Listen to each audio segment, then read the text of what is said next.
नमस्ते बच्चों, कैसे हैं आप सभी लोग। मुझे उम्मीद है कि आप लोग अच्छे होंगे। तो बच्चों, आज के इस वीडियो में हम लोग क्या देखेंगे। आज हम लोग देखने वाले हैं हिंदी सुलभ भारती पाठ 2 बेटी युग का प्रश्न और उत्तर। ठीक है ना। जैसे ये आपका पाठ है, ये देखो, ये आपकी कविता है। और ये भी बताना चाहूँगी कि ये जो कविता है ना, ये मैंने पहले से ही पढ़ा करके रखा हुआ है। मतलब ये आपको पूरा अच्छे से एक्सप्लेन किया है, तो आप लोग उस वीडियो को देख सकते हो प्लेलिस्ट में जा करके। ठीक है ना। तो चलिए शुरू करते हैं। तो यहाँ पर देखिएगा बच्चों, सबसे पहला प्रश्न देखो। यहाँ पे जितने भी प्रश्न दिए गए, जैसे ये सभी दिए रहते हैं ना ऐसे करके बॉक्सेस वगैरह में, देखो जैसे ये, फिर उसके बाद और भी जो प्रश्न रहते हैं जैसे ये, ठीक है ना। तो इन सभी प्रश्नों के उत्तर आपको मिलेंगे। ऐसा नहीं कि बस इनके ही उत्तर में देने वाली हूँ, नहीं, जो भी प्रश्न है सभी के उत्तर आपको देने वाली हूँ। ठीक है, तो चलिए हम शुरू करते हैं। तो यहाँ पर देखिएगा बच्चों, सबसे पहला प्रश्न, पुण्य श्लोक अहिल्याबाई होळकर के कार्य पढ़ो और प्रमुख मुद्दे बताओ। तो इसका उत्तर देखिए बच्चों, यहाँ पर हमने लिखा हुआ है, ये देखो मैं आपको पढ़ करके बताती हूँ। मालवा राज्य की महारानी अहिल्याबाई होळकर का जन्म 31 मई 1725 को चौंडी ग्राम जमखेड़ अहमदनगर महाराष्ट्र में हुआ था। अहिल्याबाई होळकर इतिहास में प्रसिद्ध सूबेदार मल्हार राव होळकर के पुत्र खांडे राव की पत्नी थी। इनका देहांत 13 अगस्त 1795 को हुआ। कम उम्र में ब्याह होने के बाद से अहिल्याबाई ने अपने जीवन में कई उतार चढ़ाव देखे। अपने पति पुत्र पुत्री तथा दामाद की असमय मृत्यु के कारण महारानी का गृहस्थ जीवन कभी भी सुखद नहीं रहा। इसके बावजूद समाज के लिए उन्होंने जो कार्य किए हैं वे अत्यंत सराहनीय हैं। अहिल्याबाई होळकर के कार्य, कौन कौन से कार्य किए उन्होंने, तो भारत के प्रसिद्ध तीर्थों और स्थानों में मंदिर बनवाए उन्होंने, और घाट बनवाए, फिर सार्वजनिक कुओं और बावड़ियों का निर्माण करवाया है, फिर मार्ग सुधार तथा नए मार्ग बनवाए, उसके बाद भूखों के लिए अन्न क्षेत्र खुलवाए, और अंधविश्वास की जकड़ में कसे समाज को क्या किया बच्चों, उन्होंने जागृत किया। तो ये हैं अहिल्याबाई के कुछ काम, जिनके जाने के बाद भी हम उनको क्यों याद कर रहे हैं बच्चों, उनके कर्मों की वजह से याद कर रहे हैं। इसीलिए हमको भी ऐसे कर्म करके जाने चाहिए ताकि लोग हमको क्या करें, याद करें। ठीक है ना। अगला प्रश्न यहाँ पर क्या है, मैंने समझा। तो बच्चों, ये जो पाठ है ये पढ़ने के बाद आपने क्या समझा वो आपको लिखना है। तो देखिए हमने क्या समझा मैं आपको बताती हूँ। आज के आधुनिक युग में भी अधिकतर परिवारों में बेटा बेटी के बीच भेदभाव किया जाता है ना, भेदभाव किया जाता है। इतना मॉडर्न युग आ गया लेकिन फिर भी ऐसा प्रायः देखा जाता है। यह सत्य है कि संसार केवल पुरुषों से ही नहीं बना है ना, इसमें महिलाएं भी तो शामिल है। सृष्टि के हर पड़ाव पर स्त्रियों ने भी माँ, बेटी, बहन, चाची, मौसी, मामी, दादी, नानी आदि के रूप में अपना निरंतर योगदान दिया है। इस कविता के माध्यम से कवि बेटियों को उनकी शिक्षा, उनके महत्व, उनकी आत्मनिर्भरता और प्रगति के बारे में आश्वस्त करते हुए उनके लिए समान अधिकारों की मांग का आह्वान करते हैं। ठीक है। अगला है यहाँ पे सुनो तो जरा। सुनो तो जरा कहाँ पर है, चलो दिखाती हूँ। ये देखो, सुनो तो जरा। ठीक है। क्या इसमें त्यौहार मनाने के उद्देश्य की वैज्ञानिकता सुनो और सुनाओ, यानी हम जो भी त्यौहार मनाते हैं, तो देखो कोई भी त्यौहार ना बच्चों, सुनिएगा एकदम ध्यान से, आपके लिए है। कोई भी त्यौहार हम ऐसे ही नहीं मनाते हैं। ठीक है। उसके पीछे ना एक वैज्ञानिक कारण होता है। धार्मिक मान्यता तो होती है ना, धार्मिक मान्यता तो होती ही है, लेकिन वैज्ञानिक कारण भी होता है। ठीक है। जैसे यहाँ पे मैंने लिखा हुआ है, आप लोग देखिएगा होली के बारे में। जैसे कि यहाँ पे मैं आपको पूरा पढ़ करके समझाती हूँ, तभी आप समझ पाओगे। सुनिएगा। भारतीय संस्कृति में प्रत्येक त्यौहार धार्मिक होने के बावजूद अपने आप में वैज्ञानिक महत्व रखता है। वही जो मैंने आपको बोला, त्यौहार धार्मिक महत्व तो रखते ही हैं, सही बात है ना, धार्मिक महत्व उनका है, लेकिन वैज्ञानिक महत्व भी होता है उसका। ठीक है। वर्तमान समय में वैज्ञानिकों ने भी प्राचीन काल से चले आ रहे त्योहारों की वैज्ञानिकता सिद्ध की है। वैज्ञानिकता यहाँ पे होगा, देखो वैज्ञानिकता, ओके, सिद्ध की है। मतलब जो वैज्ञानिक हैं उन्होंने भी बताया है कि ये त्यौहार ऐसे ही नहीं मनाए जाते, बल्कि इसके पीछे वैज्ञानिक कारण है। हम तो पहले से ही बोलते आ रहे थे, लेकिन अभी वैज्ञानिकों ने भी ये सिद्ध कर दिया है। अब जब वैज्ञानिकों ने ये बात कह दी है, तो इसको भला कौन इनकार कर सकता है, बताइए। वास्तव में त्यौहार कोई अवतरित समारंभ या उल्लास पर्व नहीं है। यह किसी समय में निश्चित समुदाय में रहने वाले लोगों की सामाजिक आवश्यकता की पूर्ति का एक रूप था। मतलब ये जो त्यौहार हम लोग मनाते हैं, आप समझिए कि वास्तव में ऐसा कोई अवतरित समारंभ या फिर उल्लास पर्व नहीं, बल्कि क्या हुआ था कि यह किसी समय में मतलब लोगों को ऐसी आवश्यकता लगी होगी कि हमें ऐसा कुछ करना चाहिए, तो इसको उन्होंने त्यौहार का रूप दे दिया और हर साल वो लोग मनाने लगे। जीवन को आनंदमय बनाने व पुण्य कर्म की ओर बढ़ने के साथ ही साथ पर्यावरण का संतुलन बनाए रखने हेतु त्योहारों का उद्भव व विकास हुआ है। वैसे तो सभी त्योहारों का अपना वैज्ञानिक महत्व होता है, मतलब जो भी त्यौहार हम लोग मनाते हैं, जैसे बच्चों अगर मैं दिवाली की बात करूँ तो दिवाली में क्या किए जाते हैं बताइए, दिए जलाए जाते हैं, ठीक है। तो दिए जलाने से क्या होता है, हमको पता है कि यहाँ वो जो कीड़े उड़ते रहते हैं ना, फतिंगे वगैरह, तो वो सब क्या होते हैं, दिवाली का जब त्यौहार आता है ना, तो उसके देखो दिवाली के पहले वो हमको बहुत परेशान करते हैं, हमारे घर में आ करके घूमते रहेंगे, हम बहुत परेशान हो जाते हैं। लेकिन दिवाली बीतने के बाद वो सभी गायब कहाँ हो जाते हैं बताइए, कभी आपने ये सोचा है? अरे भाई वो जो दिए हम लोग रखते हैं ना, वो तेल पी पी करके मर जाते हैं, क्योंकि वो लोग लाइट की ओर आने की कोशिश करते हैं, और जब लाइट की ओर आते हैं तो वहीं पे जल जाते हैं, या फिर तेल पी करके मतलब वहीं पे मर जाते हैं। एक तो वो दिए से जल जाते हैं और तेल भी रहता है, तो इसकी वजह से वो मर जाते हैं और सबके सब खत्म हो जाते हैं। तो दिवाली मनाने का फ़ायदा हुआ कि नहीं? उसके पहले कीड़े कितने परेशान कर रहे थे। वैसे आप मुंबई में हो तो यहाँ पे तो ज़्यादा नहीं आते होंगे, पर गांव वगैरह में बहुत आते हैं, ठीक है। तो गांव में ये जब ये दिवाली बीत जाता है ना, तो इन ये जो पतंगे होते हैं इन सबसे छुटकारा मिल जाता है। तो ये कारण है दिवाली का त्यौहार मनाने का, ठीक है। अभी यहाँ पे होली की मैं बात करूँगी, देखिएगा इसी तरह होली की भी वैज्ञानिक मतलब वैज्ञानिकता निम्नलिखित तथ्यों से स्पष्ट होती है। सुनिएगा, होलिका, जैसे आपको पता है होली से पहले होलिका दहन होता है ना, होलिका दहन चलाया जाता है। तो क्या है, देखिएगा इसका महत्व क्या है, सुनिए। होलिका दहन की अग्नि की दिशा की लपट देखकर किसान इस बात का अनुमान लगा लेते हैं कि किस दिशा में वर्षा अधिक होगी।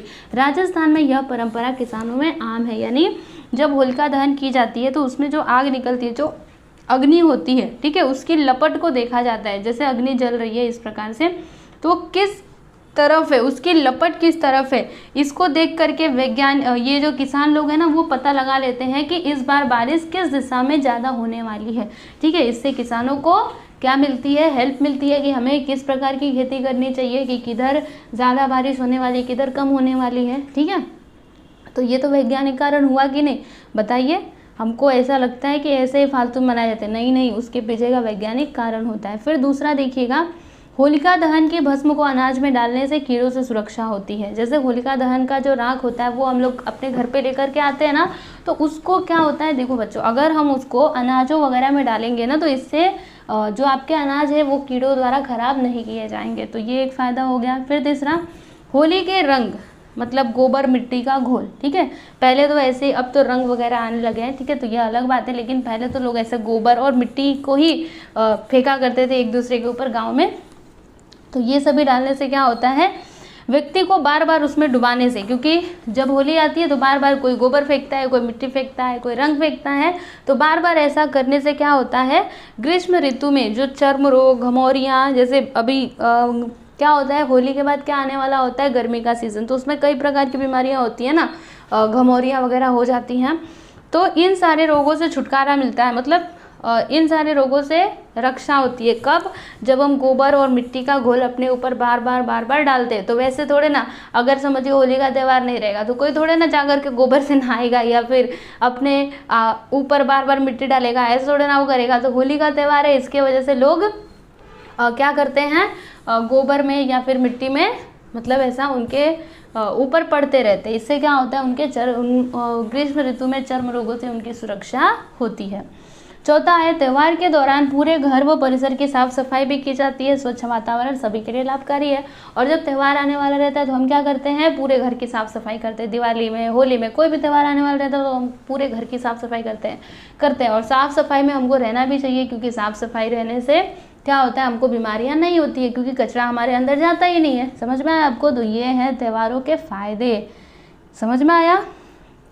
तो यहाँ पे आपका ये वाला प्रश्न भी कंप्लीट हो गया। अगला देखते हैं, ज़रा सोचो और लिखो। ये भी है आपकी किताब में, यहाँ पर देखिएगा, ये देखो, जरा सोचो और लिखो। क्या है, तुम्हें रुपयों से भरा बटुआ मिल जाए तो, अगर आपको रुपयों से भरा बटुआ मिल जाएगा तो क्या करोगे? तो देखो हमने यहाँ पे लिखा हुआ है, वैसे आप बताना क्या करोगे, ले लोगे या फिर उस आदमी को दोगे? अगर वो आदमी नहीं मिला तो अपने मम्मी पापा को दोगे, किसको दोगे? ठीक है, इसके बारे में लिखना है। देखो यहाँ पे हमने लिखा हुआ है, यदि मुझे रुपयों से भरा बटुआ मिल जाए तो सबसे पहले मैं आसपास के किसी बड़े व्यक्ति को इसके बारे में बताऊंगा। यदि कोई नहीं मिला तो मैं स्वयं उस बटुए को उठाकर वहां खड़े लोगों से पूछूंगा। उपस्थित लोगों में से किसी का बटुआ होगा तो उसे दे दूंगा। फिर भी अगर बटुए का सही मालिक नहीं मिला तो मैं उस बटुए को घर ले जाऊंगा और माता पिता को सारी घटना बताते हुए उन्हें वह बटुआ दे दूंगा।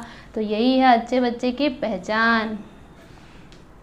स्वयं अध्ययन, इसमें क्या है कि स्त्री शिक्षा का इन पर क्या प्रभाव पड़ता है, लिखो।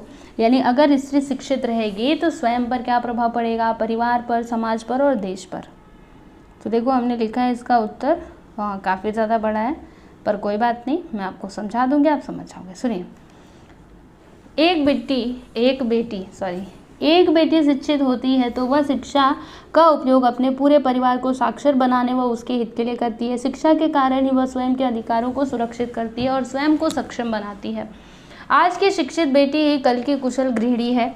स्त्री शिक्षित होगी तो वह अपने घर की समस्याओं का समाधान स्वयं कर सकती है ना। कुछ भी अगर प्रॉब्लम हुई, जैसे घर का खर्चा चलाने की बात की गई, ठीक है, तो अगर आप पढ़े लिखे रहोगे तो आपको समझ में आएगा कि हमें किस सामान को कैसे, मतलब कितने रुपए का लाना चाहिए, क्या कैसे करना चाहिए कि हम इतने ही रुपए में अपने घर का खर्चा चला सके। तो ये हम कब कर पाएंगे, जब हम पढ़े लिखे रहेंगे तब, ठीक है ना। इससे परिवार आसानी से चलता रहेगा। स्त्रियों की भागीदारी से देश का आर्थिक विकास और सकल घरेलू उत्पादन बढ़ जाता है। स्त्री की शिक्षा गरीबी पर नियंत्रण करने का एक प्रभावी उपाय है। इसके साथ ही घरेलू हिंसा व सामाजिक अत्याचार का शिकार होने वाली स्त्री यदि शिक्षित होगी तो वह इस तरह की घटनाओं पर अपनी सक्षमता से नियंत्रण पा सकेगी। संतान की पहली गुरु उसकी माँ ही होती है, अतः स्त्री की शिक्षा का असर स्वयं के साथ साथ परिवार, समाज व देश की पीढ़ी पर पड़ेगा। अहिल्याबाई होलकर, सावित्रीबाई फुले, कल्पना चावला जैसे स्त्रियों का योगदान ही स्त्री शिक्षा के प्रभाव का सर्वोत्तम उदाहरण है। इनके कार्यों के पीछे इनकी शिक्षा का महत्व था। संक्षेप में कह सकते हैं कि यदि स्त्री शिक्षित होगी तो वह अपने साथ ही परिवार, समाज व देश के विकास में संपूर्ण व महत्वपूर्ण योगदान दे सकती है। इसीलिए बेटी पढ़ाओ, बेटी बचाओ, बेटी पढ़ाओ, ठीक है। तो ये इसका पूरा उत्तर है बच्चों। पहले आप इतना लिखोगे और फिर उसके बाद आगे का मैं आपको दिखा देती हूँ। इतना लिखने के बाद क्या करोगे, ये आगे का लिख लेना, ठीक है।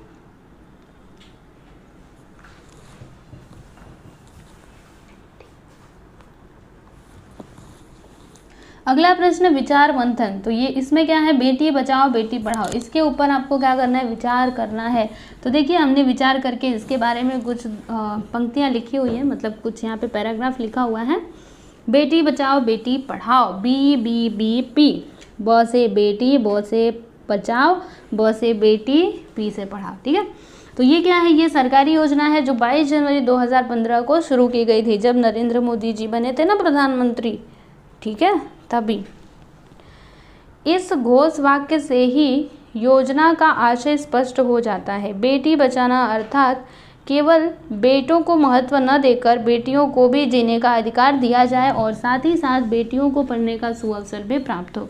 यह योजना बनाने का मुख्य उद्देश्य तो बेटियों के अस्तित्व को बचाना है, किंतु इसके साथ कुछ अन्य उद्देश्य भी निम्नलिखित हैं, जैसे कि बालिकाओं को संरक्षण और सशक्त करना, जनसंख्या के आधार पर लिंगानुपात समान करने का प्रयास और पक्षपाती लिंग चुनाव की प्रक्रिया का उन्मूलन और बालिकाओं की शिक्षा सुनिश्चित करना। यहाँ पे क्या आएगा मैं आपको बताती हूँ, रुकिए। प्रयास इस प्रकार से लिखा जाता है बच्चों, ठीक है। तो आप लोग यहाँ पे थोड़ा गलत हो गया था, तो आप लोग इसको सही कर लीजिएगा। फिर 5वां है कि बालिकाओं को शिक्षा, नौकरी, व्यवसाय व अन्य क्षेत्रों में समानता का अधिकार दिलाना। इस प्रकार से बालिका और शिक्षा दोनों को बढ़ावा देकर एक सामाजिक आंदोलन व परिवर्तन को आधार देना ही बेटी बचाओ बेटी पढ़ाओ योजना का कार्यक्षेत्र है। समानता के मूल्य को बढ़ावा देने व समाज में जागरूकता लाने का कार्य यह योजना कर रही है। तो ये इसका उत्तर है। देखो सबसे पहले आप इसको देखिएगा, मतलब इसको लिखिएगा और फिर उसके बाद ना इसको, ठीक है, वो उसी में कंटिन्यू है, अलग अलग नहीं है।